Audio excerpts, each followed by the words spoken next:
ശ്രീ പരശുരാമൻ സ്ഥാപിച്ച 108 ദുർഗാലയങ്ങളിൽ അതിപ്രധാന സ്ഥാനമാണ് എടക്കുന്നി ശ്രീ ദുർഗാ ഭഗവതി ക്ഷേത്രത്തിന്. ചരിത്രപ്രസിദ്ധമായ പെരുമനം, ആറാട്ടുപുഴ പൂരങ്ങളിലെ 24 പങ്കാളി ക്ഷേത്രങ്ങളിലും അതിപ്രധാന സ്ഥാനമാണ് എടക്കുന്നി ഭഗവതിക്ക്. മീനമകേരം മുതൽ അത്തം കൊടിയൊത്തു വരെയുള്ള കാലഘട്ടത്തിലാണ് എടക്കുന്നി ശ്രീ ദുർഗാ ഭഗവതി ക്ഷേത്രത്തിലെ പൂരക്കാലം. മകീരത്തിന് കൊടിയേറി ദേശക്കാര് ചേർന്ന് കൊടിയേറ്റി പൂരം പുറപ്പെടും. ക്ഷേത്രകുളത്തിൽ ആറാട്ട് കാര്യങ്ങളൊക്കെ നടത്തും. പിറ്റേ ദിവസം മുതൽ നടക്കുന്ന നാങ്കുളം തിരുവാതിര വിളക്ക്, തൈക്കാട്ടിശ്ശേരി പൂരം, ചക്കംകുളങ്ങര വിളക്ക്, ചിറ്റിച്ചാത്തകുളത്ത് കൂട്ടിയെഴുന്നള്ളിപ്പ്, അത് കഴിഞ്ഞാൽ പെരുമനം പൂരത്തിലെ പങ്കെടുക്കും. പെരുമനം പൂരത്തിലെ മതിൽക്കെട്ടിനകത്ത് നടക്കുന്ന വിളക്കാചാരമുണ്ട്. പെരുമനം വിളക്ക് എന്നുള്ളതിലെ പ്രധാന പങ്കാളിയാണ് എടക്കുന്നി ഭഗവതി. ശേഷം അവിടുന്ന് കൊട്ടിയിറങ്ങി പോരും. പിന്നെ അത് കഴിഞ്ഞ പിടിക്കപ്പറമ്പിൽ പൂരത്തിൽ പങ്കെടുക്കും. പിടിക്കപ്പറമ്പ് പൂരത്തിലെ പിറ്റേന്ന് നടക്കുന്ന ആനയോട്ടത്തിൽ പങ്കെടുക്കും. അതോടുകൂടി ഭഗവതിയുടെ പൂരങ്ങൾക്കുള്ള ഇത് കഴിഞ്ഞു. മകം നാളില് വൈകിട്ട് ഒരു ഉറക്കം എന്നാണ് പറയാ. ഒരാളിന്റെ അവിടുത്തെ ഒരാളിന്റെ മനകളിലൊന്ന് പോയി വന്നതിന് ശേഷം ഉറക്കാണ്.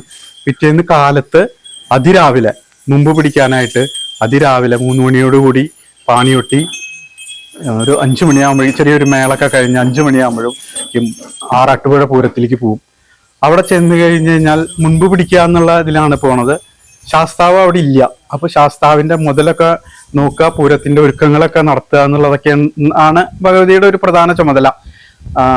അത് കഴിഞ്ഞു കഴിഞ്ഞാൽ സന്ധ്യക്ക് ആറാട്ടുപുഴ ശാസ്താവിന്റെ മേളം കഴിഞ്ഞു കഴിഞ്ഞാൽ എടക്കുന്നി ഭഗവതിക്കും 5 ആനകളോടും പഞ്ചാരി മേളത്തോടും കൂടിയിട്ട് വലിയ മേളുണ്ട്.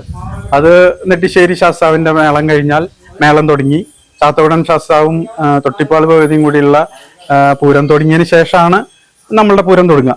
അത് പൂരത്തിന്റെ 4ാം കാലത്തില് ചാത്തകുടൻ ശാസ്താവ് കയറി വന്ന് നിലപാട് നിൽക്കുന്ന ആറാട്ടുപുഴ ശാസ്താവുമായിട്ട് ഒരു കൂടിയാലോചനയുണ്ട്. പട്ടിണിശങ്ക് എന്നുള്ള ഒരു ഇതാണ് പറയാ. പൂരം തേവര് വരണ കാര്യം ആറാട്ടുപുഴ പാടത്ത് അനൗൺസ് ചെയ്യുക എന്നുള്ളതാണ് പറയണത്. പിന്നെ പട്ടിണിശങ്ക് എന്നുള്ള ഒരു ചടങ്ങാണ് വരിക. അത് കഴിഞ്ഞാൽ മേളം കഴിഞ്ഞ് 5 കണ്ടം വരെ പോയി തേവര് വരുന്നുണ്ടോ എന്നൊക്കെ അന്വേഷിച്ചതിന് ശേഷം ക്ഷേത്രത്തിൽ വീണ്ടും തിരിച്ചെത്തി ആറാട്ടുപുഴ പുഴയിലാണ് ആറാട്ട്.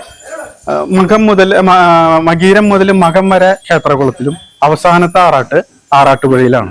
അത് കഴിഞ്ഞ് തിരിച്ചു വന്നു കഴിഞ്ഞാൽ എടക്കുന്നിയില് ഉത്തരംവിളക്കാണ്. ഉത്തരംവിളക്ക് രാവിലെ നെട്ടിശ്ശേരി ശാസ്താവിനെ ഒന്ന് പറവച്ച് സ്വീകരിക്കും. അത് കഴിഞ്ഞ എല്ലാ ചടങ്ങുകളും വൈകിട്ടാണ്. സന്ധ്യക്ക് ഒരു പഞ്ചവാദ്യം ഉണ്ട്. അത് കഴിഞ്ഞിട്ടാണ് ഉത്തരംവിളക്കിനെ എഴുന്നള്ളിക്കുക. 5 ദേവീദേവന്മാർക്ക് 5 ആനപ്പുറത്ത് 5 കോലത്തോട് കൂടിയിട്ടാണ് എഴുന്നള്ളിക്കുക. നാങ്കുളം ശാസ്താവ്, ചക്കംകുളം ശാസ്താവ്, ചിറ്റിച്ചാത്തോടൻ ശാസ്താവ്, തൈക്കാട്ടിശ്ശേരി ഭഗവതി എന്ന് 4 പേരും കൂടിയാണ് ഇതിൽ പങ്കെടുക്കണം. അങ്ങനെ എല്ലാ 5 പേർക്ക് കൂടിയിട്ട് വിളക്കാചാരം, കേളി, കൊമ്പുപറ്റ്, കുഴൽപ്പറ്റ് ഇതൊക്കെ കഴിഞ്ഞിട്ട് ചരിത്രപ്രസിദ്ധമായ എടക്കുന്നി പഞ്ചാരി അംഗം 10 നാഴിക പഞ്ചാരിയാണ് എടക്കുന്നിയില്. അത് കേരളത്തില് എവിടെയില്ല. കേരളത്തിലെ ഏറ്റവും നീണ്ട പഞ്ചാരി മേളങ്ങളിൽ ഒന്നാണ് എടക്കുന്നി പഞ്ചാരി. ശേഷം അത് കഴിഞ്ഞ് കഴിഞ്ഞാൽ ഓരോരുത്തരെയായിട്ട് പടിക്കൽ പൂരം ഉണ്ട്. പടിഞ്ഞാറ് ഗോപുരം ആദ്യമായിട്ടാണ് ഭഗവതി കൊല്ലത്തിൽ ഒരിക്കലേ കടക്കുള്ളൂ പുറത്തേക്ക്. അത് കഴിഞ്ഞാൽ പടിക്കൽ പൂരം സമാപിച്ച് കഴിഞ്ഞ് വന്നു കഴിഞ്ഞാൽ ഓരോരുത്തരെ ആയിട്ട് അതിഥിദേവന്മാരെ ഓരോരുത്തരെയായിട്ട് യാത്രയാക്കും. ഉപചാരം ചൊല്ല എന്നാണ് അതിന് പറയാ. അത് കഴിഞ്ഞാൽ പ്രദക്ഷിണം വെച്ച് കൊടിക്കൽപ്പറ കഴിഞ്ഞ് കൊടിമരം ആന വലിച്ചെടുക്കുക ചെയ്യുക. അത് കഴിഞ്ഞ് കൊടികൊത്തോട് കൂടിയിട്ട് ഉത്രംവിളക്ക് സമാപിക്കുക ചെയ്യണം. അത് അത്തത്തിന്റെ അന്നാണ് അത്. അങ്ങനെ ഒരു നീണ്ട 10 ദിവസം ആണ് എടക്കുന്നിയുടെ പൂരക്കാലം. മീനമാസത്തിലാണ്, മീനമകേരം മുതൽ അത്തം വരെയാണ് എടക്കുന്നിയുടെ പൂരക്കാലം.